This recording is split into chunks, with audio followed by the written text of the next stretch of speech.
Olá, estudantes da primeira série! Nesse vídeo vamos falar sobre óxidos ácidos. Vamos lá?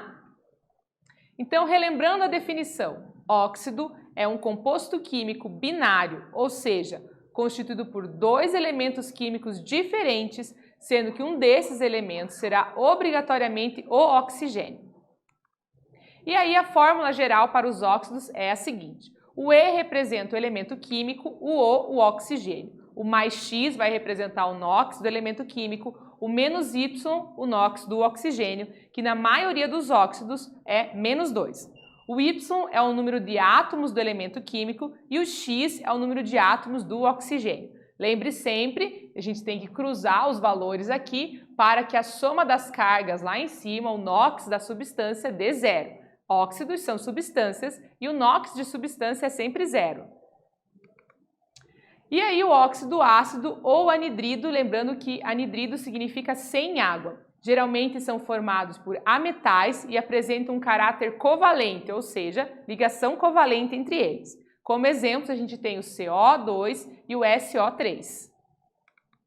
Sobre a nomenclatura, então os óxidos ácidos são em sua maioria constituídos por carbono, enxofre e nitrogênio.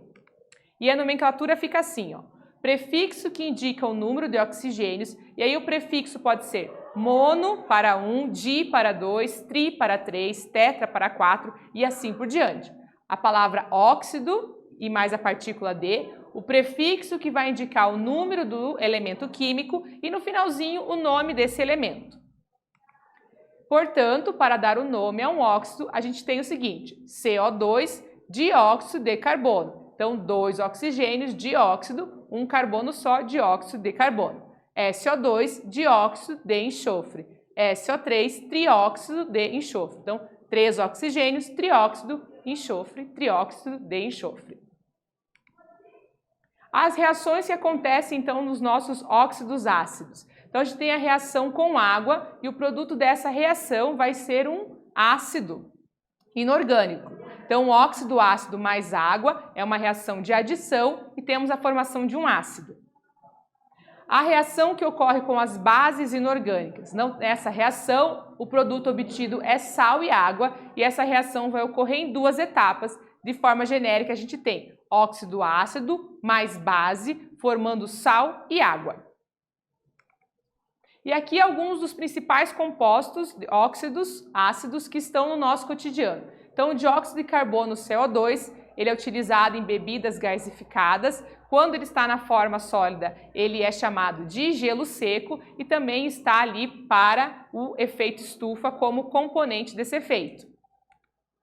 Óxidos de enxofre, como o dióxido de enxofre e o trióxido de enxofre, são liberadas na queima de combustíveis fósseis, liberadas também na erupção dos vulcões e estão envolvidos aí com os processos atmosféricos. E aqui a gente tem um exemplo que mostra o ciclo da chuva ácida, onde os nossos óxidos de enxofre e nitrogênio, vindo das indústrias automóveis, encontram lá a água nas nuvens e tornam essa chuva ácida. Formam ácidos lá junto com a chuva e a chuva ácida vai corroendo o ambiente, prejudicando os processos naturais. Nesse vídeo, nós falamos sobre óxidos ácidos. Espero que vocês tenham gostado e até breve!